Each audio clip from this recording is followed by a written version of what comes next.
This channel does not promote any violent, harmful, or illegal activities. All content provided by this channel is meant for an educational purpose only. ট্রাম্পের আরোপিত বহু শুল্কই বেআইনি জানালো মার্কিন আদালত। মার্কিন আদালতে মুখ পুরল খামখেয়ালি ট্রাম্পের। বেআইনি বললেও শুল্কের স্থগিতাদেশ দিল না আদালত। বিশ্ব অর্থনীতিকে যেভাবে ওলটপালট করা হয়েছে তা বেআইনি জানালো আমেরিকার ফেডারেল সার্কিটের আপিল আদালত।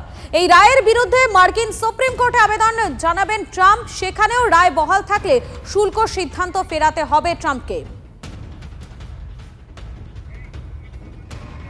সুমন রয়েছেন আমাদের সঙ্গে। সুমন, বিস্তারিত জানাও।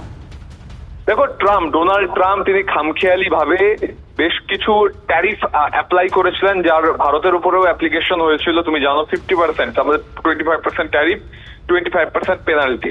এই ট্যারিফ গুলোকে, গ্লোবাল ট্যারিফ গুলোকে ফেডারেল কোর্ট, আমেরিকার ফেডারেল কোর্ট তারা কিন্তু বলেছে বেআইনি, এইভাবে ট্যারিফ চাপানো যায় না। তবে সেই ট্যারিফ এখনই উইথড্র হচ্ছে না।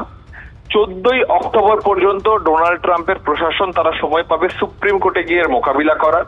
তারপরে যদি সুপ্রিম কোর্টে এই ট্যারিফকে বেআইনি বলে ঘোষণা করা হয়, তাহলে কিন্তু এই ট্যারিফ তুলে নিতে হবে। এভাবে গ্লোবাল ট্যারিফ বসানো যায় না, ট্রাম্পের খামখেয়ালিপনা চলবে না, এমনটাই কিন্তু ফেডারেল কোর্ট জানিয়েছে। তবে ডোনাল্ড ট্রাম্প এই নির্দেশ আসার পরে সোশ্যাল মিডিয়া একটি লেখা লিখেছেন, যেখানে তিনি বলছেন যে এই ট্যারিফ তুলে নিলে দেশ ধ্বংসের পথে চলে যাবে, অর্থাৎ তিনি ট্যারিফ তুলতে চান না। এবার দেখা সুপ্রিম কোর্টে কি হয়। ধন্যবাদ তোমাকে সুমন।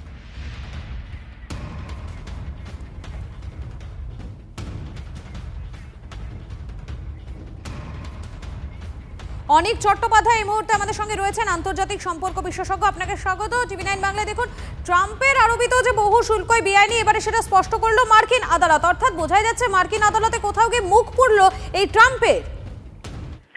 হ্যাঁ, অবশ্যই। দেখুন, ট্রাম্প তো এক ধরনের খামখেয়ালিপনার মধ্যে দিয়ে এগোচ্ছেন, এবং আমি কিছুদিন আগেও বলেছি যে ট্রাম্প কিন্তু যে সংস্থাগুলো আছে মার্কিন যুক্তরাষ্ট্রে, যে গণতান্ত্রিক সংস্থাগুলো আছে, গণতন্ত্রের যারা পিলার, তাদের কিন্তু তোয়াক্কা করছেন না। যেমন আদালত, যেমন পার্লামেন্ট, উনি সবকিছু এক্সিকিউটিভ অর্ডারের ভিত্তিতে করে চলেছেন, যা কিন্তু বুমেরাং হবেই। এবং সেগুলো আইনগত ভিত্তি যে খুব একটা থাকে তা নয়, কেননা আমরা জানি পার্লামেন্টে অনেক কিছুই পাশ করাতে হয় গণতান্ত্রিক রাষ্ট্রে, সেটাও করছেন না। ফলে আদালতে যে ওনার মুখ পুড়বে, আদালতে যে ওনার মুখ পুড়েছে এবং আগামী দিনে আরো হয়তো মুখ পুড়বে, সেটা অবশ্যম্ভাবী ছিল। কেন, উনি নিজের ইচ্ছে মতো যা খুশি তাই করছেন। গণতান্ত্রিক সংস্থাগুলোকে উনি একেবারেই তাদেরকে পরোয়া করছেন না। ধন্যবাদ। সেই